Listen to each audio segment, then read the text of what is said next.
Have you ever wondered what happens when two people from completely different worlds collide in the most unexpected way? Today's story will take your breath away with its tale of forbidden love, second chances, and the power of a grandmother's wisdom. Set in the rugged frontier Colorado Territory in 1885, this is the story of Jake Sullivan, a wounded outlaw running from his past who stumbles into the humble cabin of Martha Henley, a kind-hearted widow living alone in the wilderness. What Jake doesn't know is that Martha's granddaughter, Miss Victoria Ashford, is one of the wealthiest railroad heiresses in America. When fate brings these two impossible lovers together, their connection will be tested by bounty hunters, family secrets, and a society that says their love can never be. Before we dive into this epic tale of love against all odds, I need to ask you something crucial. YouTube has been quietly unsubscribing people from channels without warning, and many of our devoted viewers are missing these incredible frontier love stories. Could you please check if you're still subscribed? If that subscribe button isn't red, please hit it now. We share amazing Western romances like this every week, and you won't want to miss a single one. Trust me, Jake and Victoria's story will prove that sometimes the most unlikely love stories are the ones that change us forever. Let's ride into this unforgettable adventure. The autumn wind howled across the Colorado Territory, carrying the scent of snow and the promise of an early winter. 28-year-old Jake Sullivan pressed a blood-soaked bandana against the bullet wound at his shoulder as he urged his exhausted horse through the pine forest. Behind him, somewhere in the darkness, he could hear the distant sound of pursuing hoofbeats. Jake had been riding for 3 days straight, ever since the bank robbery in Silver Creek had gone terribly wrong. He'd never intended for anyone to get hurt. He'd only wanted enough money to start fresh somewhere far away from his reputation as one of the most wanted men in the territory. But when that bank clerk had tried to be a hero, everything had spiraled out of control. Now Jake was bleeding, exhausted, and running out of places to hide. His horse stumbled, and Jake knew the animal couldn't go much further. Through the trees ahead, he spotted a thin wisp of smoke rising from what looked like a small cabin. "Easy, girl," he whispered to his mare. Just a little further. As he approached the modest log cabin, Jake could see warm yellow light glowing through the windows. It looked like the kind of simple, honest home he dreamed of having someday, if he lived long enough to leave his outlaw days behind. Jake slid down from his horse and nearly collapsed from the pain in his shoulder. He tied his mare to a fence post and stumbled toward the front door, his vision growing hazy from blood loss. He knocked weakly, and after a moment, the door opened to reveal a woman in her 70s with silver hair pinned in a neat bun and kind blue eyes that reminded him of his own grandmother. She wore a simple brown dress and a white apron, and she carried a kerosene lamp that cast dancing shadows across her weathered face. "Good heavens!" Martha Henley exclaimed, taking in the sight of the blood-soaked stranger swaying on her doorstep. "You're hurt badly, son. Come in right away." "Ma'am, I don't want to trouble you," Jake managed, even as his knees began to give out. I need. What you need is medical attention, and that's exactly what you're going to get," Martha said firmly, slipping her arm under his good shoulder. "I didn't survive 40 years on this frontier by turning away folks in need." She helped him into the cabin, which was small but immaculately clean and warm. A fire crackled in the stone fireplace, and the smell of fresh bread filled the air. Martha guided Jake to a wooden chair near the fire and immediately began examining his wound. "This is a bullet wound," she observed matter-of-factly, as if she'd seen plenty of them in her time. "Recent, too. The bullet's still in there." Jake's heart sank. If this good woman knew he'd been shot, she might put together that he was running from the law. "Ma'am, I can explain." "Explanations can wait until you're not bleeding to death in my kitchen," Martha interrupted, moving with surprising efficiency for her age. "I've got experience with this sort of thing. My late husband Samuel was a doctor, and I assisted him for 30 years. Hold still. What do you think of Martha's immediate compassion for a stranger? Would you take in a wounded man without asking questions? Let me know in the comments, because this act of kindness is about to change both their lives forever. For the next hour, Martha worked with the skill of a trained physician, cleaning the wound, extracting the bullet with steady hands, and stitching up Jake's shoulder. She gave him whiskey for the pain and kept up a gentle stream of conversation to keep him conscious. "You're lucky it missed a bone," she told him as she bandaged his shoulder. "You'll be sore for a while, but you'll heal up fine with proper rest." "Why are you helping me?" Jake asked, overwhelmed by her kindness. "You don't know anything about me." Martha smiled, her eyes twinkling with warmth. "I know you're a young man who's hurting and far from home. I know you said please and thank you despite being half dead from blood loss. And I know you tried to refuse help rather than burden a stranger. That tells me plenty about your character." Jake felt tears prick his eyes, emotions he kept buried for years surfacing in the face of this woman's unconditional compassion. "What if I told you I was a bad man? What if I told you that good folks like you should stay far away from men like me? Then I'd tell you that I've lived long enough to know the difference between a bad man and a good man who's made some bad choices," Martha replied without hesitation. "And I'd tell you that it's never too late to choose a different path." She prepared a simple meal of bread, soup, and coffee, and Jake ate gratefully while she bustled around the cabin, preparing a bed for him in the small spare room. "Ma'am, Mrs. Henley, Martha Henley, and you are—" Jake hesitated for a moment. Jake Sullivan. "Well, Jake Sullivan, you're welcome to stay here until you're strong enough to travel. I don't get much company out here, so it'll be nice to have someone to talk to. I can't impose on you like that. And there might be people looking for me." Martha gave him a sharp look. "Are these people looking for you dangerous to anyone besides yourself?" "No, ma'am. I've never hurt an innocent person in my life." "Then they're welcome to come calling. I've got a shotgun and 40 years of experience dealing with troublemakers. You just focus on healing." That night, as Jake lay in the small but comfortable bed Martha had prepared for him, he listened to the wind outside and marveled at his good fortune. For the first time in years, he felt safe and cared for. He had no idea that his guardian angel had a granddaughter who was about to arrive for an unexpected visit. And he certainly couldn't have imagined that this granddaughter would challenge everything he thought he knew about love, honor, and the possibility of redemption. 3 days later, as Jake was beginning to regain his strength and help Martha with simple chores around the cabin, the sound of approaching horses made his blood run cold. But Martha just smiled and wiped her hands on her apron. "That'll be Victoria," she said cheerfully. "My granddaughter. She wasn't supposed to arrive for another week, but she always was one for surprises." Jake moved to the window and peered out cautiously. What he saw made his jaw drop. An elegant carriage pulled by 4 magnificent horses was stopping in front of the cabin, accompanied by 2 well-dressed men on horseback who looked like professional guards. From the carriage stepped the most beautiful woman Jake had ever seen. She was perhaps 25, with auburn hair arranged in an elaborate style beneath a fashionable hat, and she wore a traveling dress that probably cost more than most folks in the territory made in a year. Everything about her spoke of wealth, refinement, and a world as far removed from frontier cabins as the earth was from the stars. "Grandmother," the vision called out in a cultured Eastern accent, lifting her skirts daintily as she approached the cabin. Jake stepped back from the window, his heart pounding. Martha's granddaughter was clearly a lady of quality, the kind of woman who would take one look at him and see exactly what he was, a rough, uneducated outlaw with blood on his hands and a price on his head. "Don't look so worried," Martha said, noticing his expression. "Victoria's got her fancy ways, but she's got a good heart, just like her grandmother." But as the cabin door opened and Victoria Ashford stepped into the small room, bringing with her the scent of expensive perfume and the aura of a completely different world, Jake knew that his peaceful refuge was about to become infinitely more complicated. Stay with us and make sure you're still subscribed. YouTube has been unsubscribing people automatically, because Chapter 2 reveals a shocking truth about Victoria's identity and the impossible attraction that sparks between 2 people from opposite sides of society. Grandmother.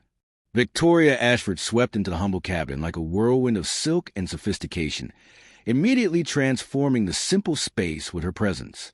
"I hope you don't mind my arriving early. I simply couldn't bear another moment in Denver society without seeing you." Martha beamed with joy as she embraced her granddaughter. "Victoria, my dear, you know you're always welcome. But Goodness, look at you. You get more beautiful every time I see you.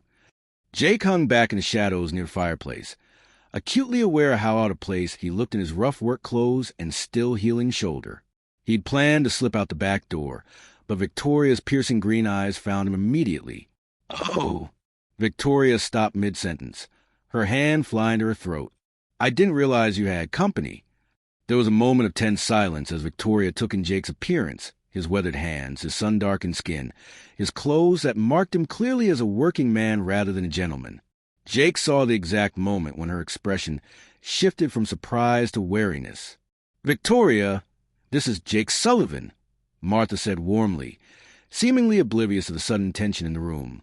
"He's been helping me around the cabin this week." "Jake, this is my granddaughter, Victoria." Jake removed his hat and nodded politely. "Ma'am, pleasure to meet you." Victoria's eyebrows rose slightly at his rough Western drawl, so different from the refined Eastern accents she was accustomed to. "Mr. Sullivan, how fortunate that you've been able to assist my grandmother." The way she said fortunate suggested she found it anything but. "Jake was injured," Martha explained, bustling around to prepare tea for her granddaughter. "I've been tending to him while he recovers." "Injured?" Victoria's voice sharpened with concern, not for Jake, but for her grandmother's safety. "How exactly were you injured, Mr. Sullivan?" Jake felt the familiar weight of his past pressing down on him. He couldn't very well tell this refined lady that he'd been shot during a bank robbery. "Hunting accident, ma'am. Careless with my rifle." Victoria's intelligent green eyes studied him skeptically. She'd grown up around men of business and politics, and she knew when someone wasn't telling the complete truth. But before she could probe further, Martha intervened. "Victoria, dear, you must be exhausted from your journey. Why don't you freshen up while I prepare some proper refreshments?" As Victoria retreated to the back room to change from her traveling clothes, Jake moved toward the door. "Mrs. Henley, I should be getting on. I don't want to intrude on your family time." "Nonsense," Martha said firmly. "You're barely healed, and besides, I could use your help with the evening chores. Victoria may be a refined young lady, but she's never been much help with practical matters." An hour later, the three of them sat down to dinner at Martha's simple wooden table. Victoria had changed into a simpler dress, though it was still clearly expensive, and she removed her elaborate hat to reveal auburn hair that caught the firelight like burnished copper. The conversation was stilted at first, with Victoria asking pointed questions about Jake's background that he deflected as politely as possible. But as the evening wore on, something interesting began to happen. Despite their obvious differences, Jake found himself drawn to Victoria's intelligence and spirit. She might be a pampered Eastern lady, but she was also sharp-witted and genuinely devoted to her grandmother. And Victoria, despite her initial suspicion, began to notice things about Jake that intrigued her. The way he insisted on helping Martha with every small task, his obvious respect for the elderly woman, and the careful way he spoke that suggested an education greater than his rough appearance indicated. "Tell me, Mr. Sullivan," Victoria said as Martha served apple pie, "what brings you to this remote part of Colorado? It's quite far from any major settlements." Jake set down his fork carefully. "Sometimes a man needs to find a place where he can think clearly about his life, ma'am. Figure out what kind of person he wants to be. And what kind of person do you want to be?" The question was asked with such directness that Jake found himself answering honestly. "A better man than I've been. Someone who deserves the kindness folks like your grandmother have shown me." Victoria studied his face in the lamplight, noting the sincerity in his dark brown eyes. There was something about this rough cowboy that didn't quite fit, a sadness and intelligence that spoke of secrets and perhaps regrets. "What do you think Victoria is beginning to sense about Jake? Can she see past his rough exterior to the good man underneath? Let me know in the comments, because their connection is about to become undeniable." The next morning, Victoria woke early and found Jake outside splitting firewood for Martha, moving carefully to favor his healing shoulder. She watched from the kitchen window as he worked, noting the lean strength in his movements and the obvious care he took to stack the wood properly. When she stepped outside with a cup of coffee for him, Jake straightened and wiped sweat from his brow. "Thank you, ma'am. That's very kind." "It's Victoria," she said, surprising herself with the informality. "And it's the least I can do for someone who's been helping my grandmother." They stood in comfortable silence for a moment, looking out over the vast Colorado landscape. The mountains rose majestically in the distance, painted pink and gold by the morning sun. "It's beautiful here," Victoria said softly. "So different from the city? You live in the city?" "Several cities, actually. New York, Philadelphia, Denver. My family has business interests that require frequent travel." "Must be nice," Jake said without bitterness. "Seeing the world, having opportunities." "It is," Victoria admitted. "But sometimes I wonder what it would be like to have roots somewhere. To have a place like this that feels like home." Jake looked at her with surprise. "You mean you'd trade all that wealth and sophistication for this simple life?" "Sometimes I think I would." "Oh, I know how that must sound coming from someone who's never wanted for anything. But there's something to be said for a life where you know exactly who you are and what matters." "And what matters to you, Victoria?" She considered the question seriously. "Family. Grandmother is the most important person in my world. Honesty. I've met too many people who say one thing and mean another, and—" She paused, blushing slightly. "I suppose I like to find someone who sees me for who I really am, not just for what I represent." Jake stared at her, feeling something shift in his chest. This wasn't the pampered, superficial socialite he'd expected. This was a woman who, despite her privileged upbringing, understood loneliness and the hunger for authentic connection. Over the next few days, Jake and Victoria found themselves drawn together by circumstances and growing attraction. Martha, with the wisdom of age, seemed to encourage their interactions, sending them on errands together and creating opportunities for private conversation. Jake learned that Victoria was brilliant in business, that she'd inherited a substantial portion of the Colorado and Southern Railroad from her late father, and that she managed her investments with the same sharp intelligence she brought to everything else. But he also discovered that she loved simple pleasures, reading by the fire, helping Martha with cooking, and long walks in the mountain air.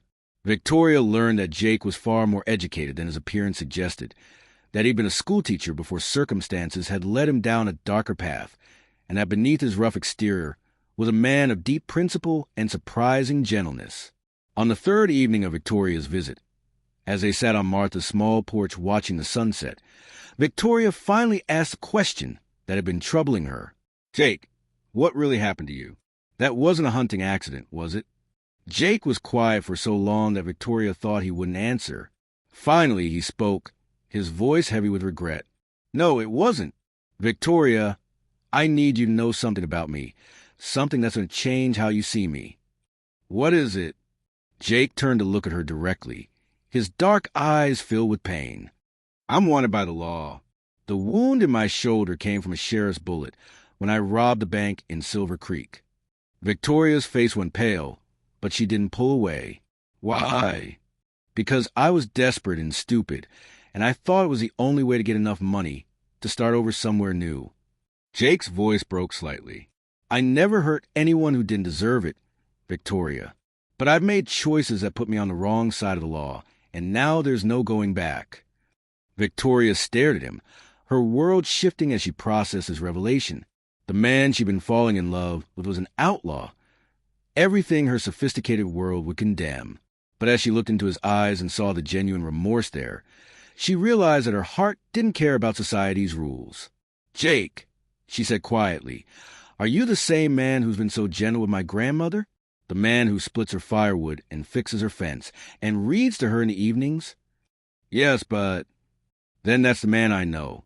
That's the man I—" She paused, gathering courage. "That's the man I'm falling in love with." The admission hung in the air between them like a challenge to everything society said was possible. A railroad heiress and an outlaw. A woman of privilege and a man with a price on his head. But before either of them could explore what this meant, the sound of approaching riders shattered their moment. Jake's blood turned cold as he recognized the deliberate pace of a posse. His past had finally caught up with him, and now he faced a terrible choice between surrendering to save Victoria and Martha from danger or fighting for love that had given his life new meaning. If you're wondering whether love can truly conquer all obstacles, make sure you're subscribed to our channel. YouTube keeps unsubscribing viewers because Chapter 3 reveals a dramatic confrontation that will test everything Jake and Victoria believe about justice, redemption, and the power of true love. The dust cloud on the horizon grew larger as 6 riders approached Martha's cabin at a steady pace. Jake's trained eye immediately identified them as a sheriff's posse. The way they rode in formation, the glint of badges and rifles, and the grim determination in their posture. "Victoria, get inside with your grandmother," Jake said quietly, his hand instinctively moving toward the gun at his hip. "And whatever happens, don't try to interfere." But Victoria stood her ground, her green eyes flashing with defiance. "I'm not leaving you to face this alone. This isn't your fight." "It became my fight the moment I fell in love with you," Victoria said fiercely. "I'm not some delicate flower who faints at the first sign of trouble." Jake Sullivan. "I'm Martha Henley's granddaughter, and I don't abandon the people I care about."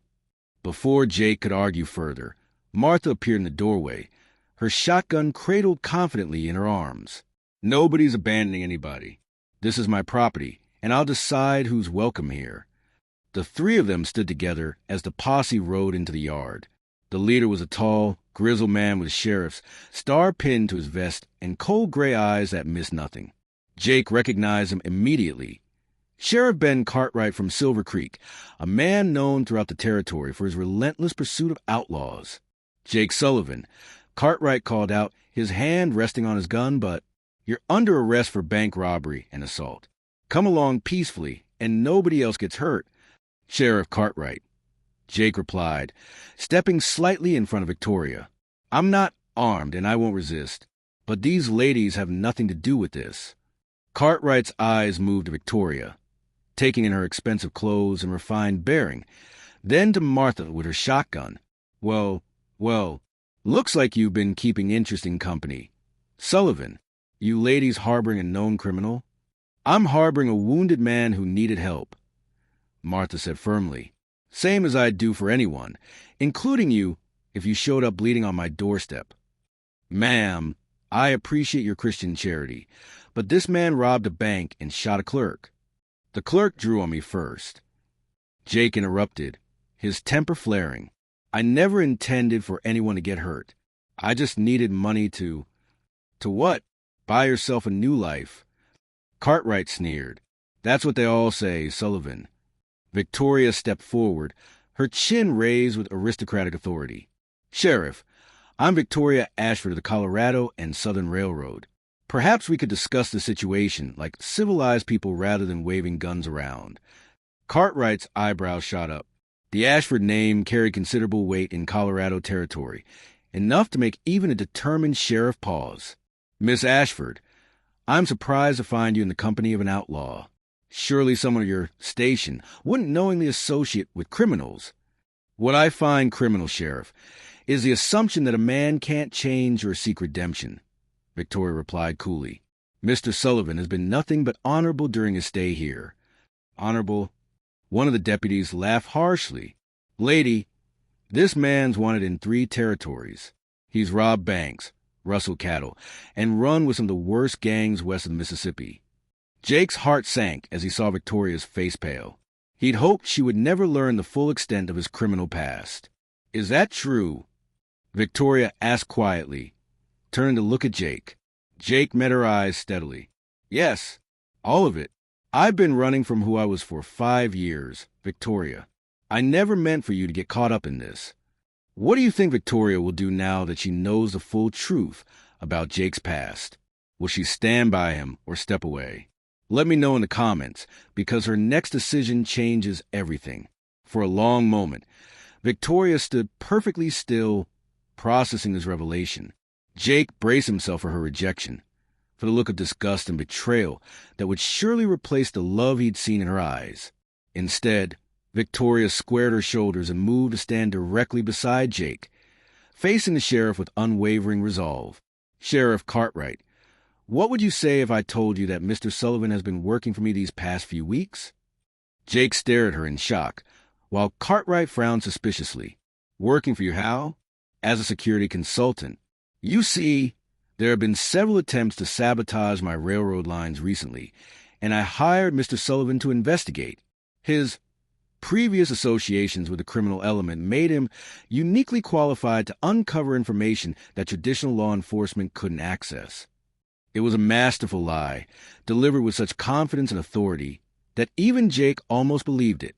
Victoria continued before anyone could question her story. In fact, Mr. Sullivan's investigation has uncovered evidence of conspiracy involving several prominent businessmen who are trying to force me to sell my railroad holdings at below market prices, evidence that implicates some very powerful people. Cartwright's expression shifted from skepticism to interest. Railroad money meant political influence, and smart sheriffs didn't make enemies of railroad heiresses without very good reasons. What kind of evidence? Victoria smiled coldly. The kind that involves federal mail fraud, sheriff. The kind that brings U.S. Marshals into the picture. The kind that makes local bank robberies seem like small potatoes in comparison. Jake watched in amazement as Victoria completely took control of the situation. This wasn't the sheltered socialite he'd initially dismissed. This was a woman who'd learned to navigate the cutthroat world of big business and politics. Now, Victoria continued, I understand you have a job to do, Sheriff. But I wonder if arresting my security consultant in the middle of a federal investigation is really the best use of your time. Cartwright was clearly torn. On one hand, he had a wanted outlaw within his grasp. On the other hand, he was facing down one of the most powerful women in Colorado territory, who was claiming federal jurisdiction over the matter. Miss Ashford, even if what you're saying is true, Sullivan here still committed crimes. Crimes for which he was going to surrender himself after completing his work for me. Victoria interrupted smoothly. In fact, Mr. Sullivan has already agreed to make full restitution to the Silver Creek Bank and to testify against a larger conspiracy in exchange for consideration from the territorial governor. This was news to Jake, but he kept his expression neutral. Victoria was spinning an elaborate fiction, but it was a fiction that offered him something he'd never dared hope for, a chance at redemption instead of just punishment. Martha stepped forward, adding her voice to the mix. Sheriff, I've known Jake for weeks now, and I can tell you that he's not the same man who robbed that bank. People can change if they're given a chance. Besides, Victoria added with a slight smile, I hardly think my grandfather would have left me half ownership of the Colorado and Southern if I couldn't judge character accurately. The Ashford family didn't build a railroad empire by making poor decisions about people. The reminder of Victoria's business acumen and family connections seemed to tip the scales. Cartwright holstered his gun and signaled for his men to do the same. Miss Ashford, I'm going to take your word on this because I respect your family's contribution to this territory. But I want Sullivan and Silver Creek within the month to make formal arrangements about restitution and testimony. And if this federal investigation doesn't pan out, it will, Sheriff, you have my word. After the posse rode away, the three of them stood in stunned silence. Finally, Jake turned to Victoria with an expression of amazement and gratitude. Why did you do that? You put your reputation, maybe your safety, on the line for me. Because I meant what I said earlier, Victoria replied simply. I love you, Jake. Not the outlaw you used to be, but the man you are now. The man who's been so gentle with my grandmother, who's shown such genuine remorse for his past. But Victoria, I don't have anything to offer you. I'm wanted by the law. I have no money, no prospects. You have yourself, Victoria interrupted, and that's enough for me. But Jake, we need to talk about making this work. Because I meant what I told the sheriff about federal testimony and restitution. If we're going to have a future together, we need to clear your name legally. Martha smiled knowingly as she watched her granddaughter and the reformed outlaw work out the details of a plan that would give Jake a chance at new life. She'd seen the goodness in him from the start, and she'd also seen the loneliness in Victoria despite all her wealth and social position. Sometimes, Martha mused, love really could conquer all, if people were brave enough to fight for it. But none of them could have predicted that Victoria's improvised story about a railroad conspiracy would turn out to be closer to the truth than she'd imagined, or that clearing Jake's name would lead them into a web of corruption that reached the highest levels of territorial government. Stay tuned, and make sure you're still subscribed. YouTube has been automatically unsubscribing people because Chapter 4 reveals the stunning truth behind Victoria's fictional conspiracy and tests whether their love can survive when the stakes become life and death. 2 weeks after Sheriff Cartwright's visit, Victoria was in Denver conducting railroad business when she discovered that her fictional conspiracy wasn't fictional at all. While reviewing financial documents in her office at the Colorado and Southern headquarters, she found discrepancies that made her blood run cold. Someone had been systematically undermining her railroad through sabotage, bribery, and market manipulation. The pattern was subtle but unmistakable: delayed shipments, accidental track damage, and mysterious accidents that had cost the company thousands of dollars and driven down stock prices. Victoria immediately sent a telegram to Martha's cabin. Must speak with Jake urgently. Stop. Conspiracy real. Stop. Returning immediately. Stop. When Victoria arrived at the cabin the next day, she found Jake chopping firewood with renewed vigor. His shoulder had healed completely, and he looked healthier than she'd ever seen him. More importantly, he looked at peace with himself in a way that spoke of a man who'd found his purpose. "Jake, we need to talk," Victoria said without preamble. "Remember that story I told Sheriff Cartwright about a conspiracy to force me to sell my railroad holdings? The story that saved my neck? Kind of hard to forget. It wasn't just a story. It's really happening." Victoria spread out financial documents on Martha's kitchen table. "Look at these patterns. Someone has been systematically attacking my railroad for months, trying to drive down the value so they can force a buyout." Jake studied the papers with the sharp intelligence that had first attracted Victoria to him. Despite his rough background, he'd been a schoolteacher once, and his analytical mind quickly grasped the implications. "This is sophisticated," he said after a few minutes. "Whoever's behind this has inside information about your operations and enough money to sustain a long-term campaign." "Exactly.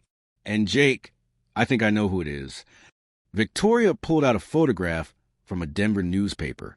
"Richard Blackwood, owner of the Denver and Pacific Railroad. He's been trying to buy me out for 2 years, and when I refused, he apparently decided to take more aggressive measures." Jake frowned at the photograph. Something about the man looked familiar, but he couldn't place where he might have seen him. "Victoria, if this is true, then you're in real danger. Men like this don't stop at financial manipulation when millions of dollars are at stake." As if summoned by his words, Martha called out from the front porch, "Victoria, dear, you have visitors." Through the window, they could see 3 well-dressed men approaching the cabin. Victoria recognized one of them immediately. Richard Blackwood himself, a distinguished-looking man in his 50s with silver hair and cold blue eyes. "How'd he find me here?" Victoria whispered. "Same way Sheriff Cartwright did. Probably. You're not exactly traveling incognito with that fancy carriage." Jake moved protectively closer to Victoria. "Stay behind me." Blackwood knocked on the door with the arrogance of a man accustomed to getting his way. When Martha opened it, he swept off his hat with exaggerated politeness.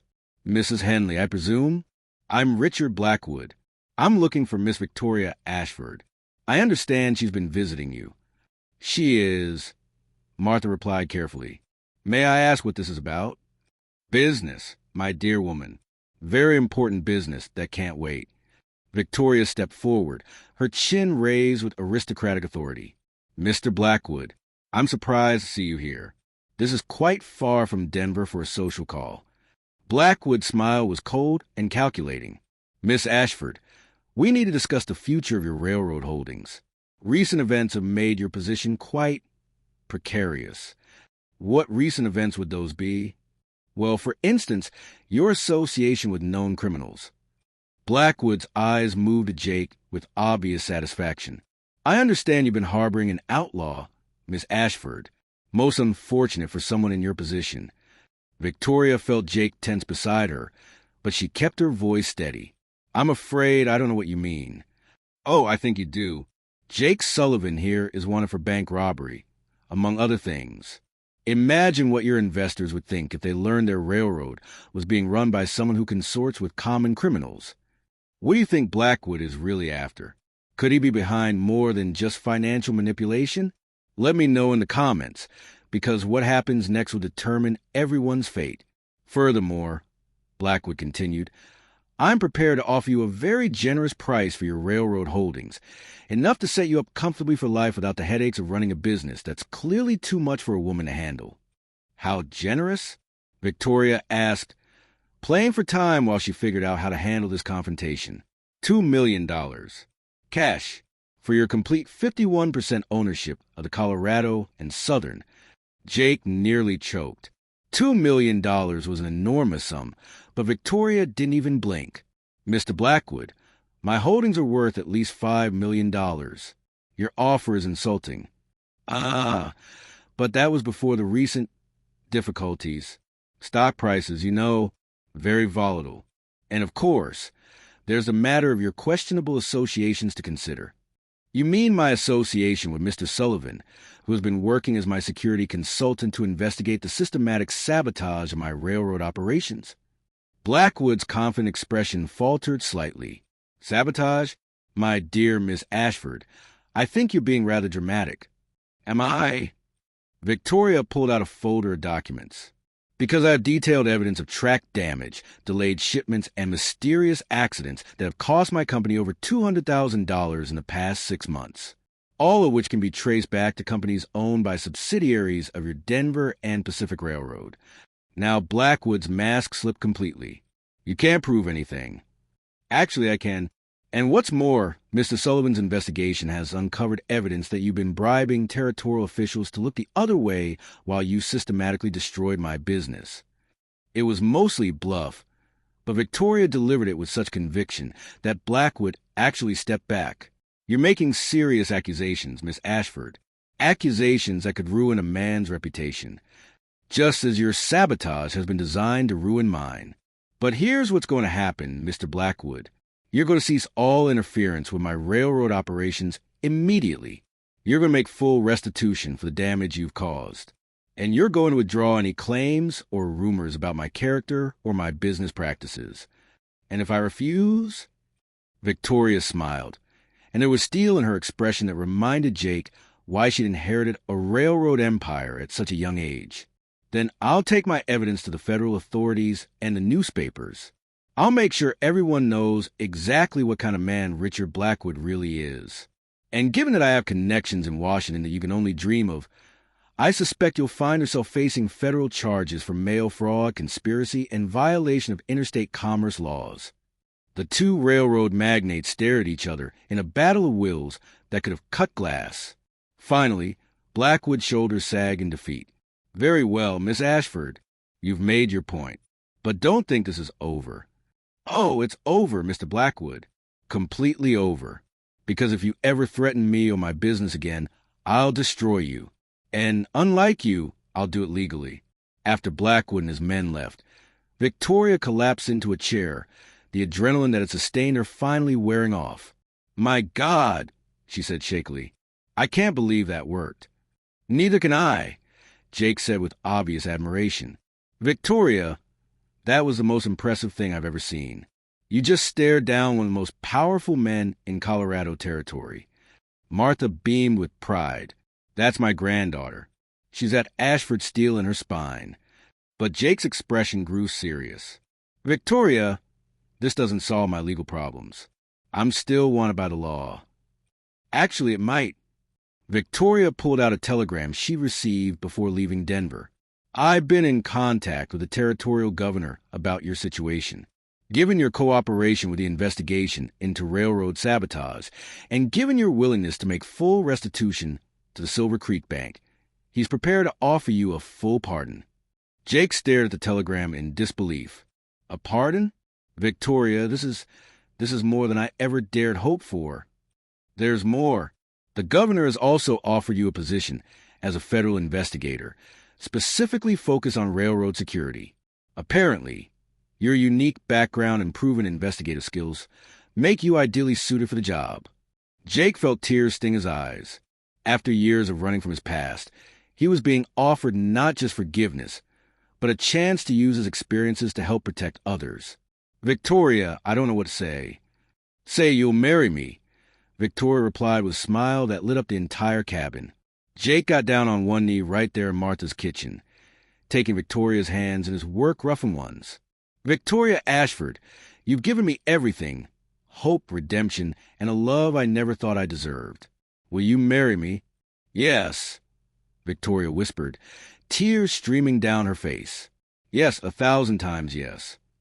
Martha wiped her own eyes with her apron. "Well, it's about time you two stopped dancing around your feelings and did something about them."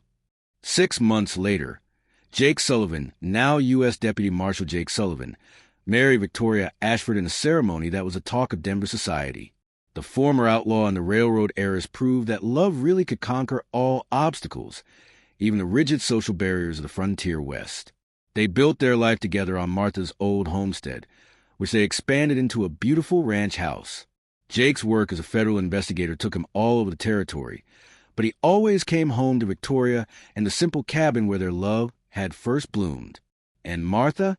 She lived to see her granddaughter happy and settled, surrounded by children who grew up hearing stories about how true love could transform even the most unlikely hearts.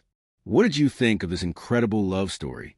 Did Jake and Victoria's romance prove that love really can overcome any obstacle? Share your thoughts in the comments below, and don't forget to hit that like button if this story touched your heart. And please, make sure you're still subscribed to our channel. YouTube has been automatically unsubscribing people without warning. We bring you amazing historical love stories like this every week, and you won't want to miss a single one. What love stories have inspired you in your own life? Sometimes the greatest romances happen between the most unlikely people, in the most unexpected places. Sometimes all it takes is the courage to see past the surface to the heart underneath. Thanks for watching, and we'll see you in the next incredible tale of love that defies all odds.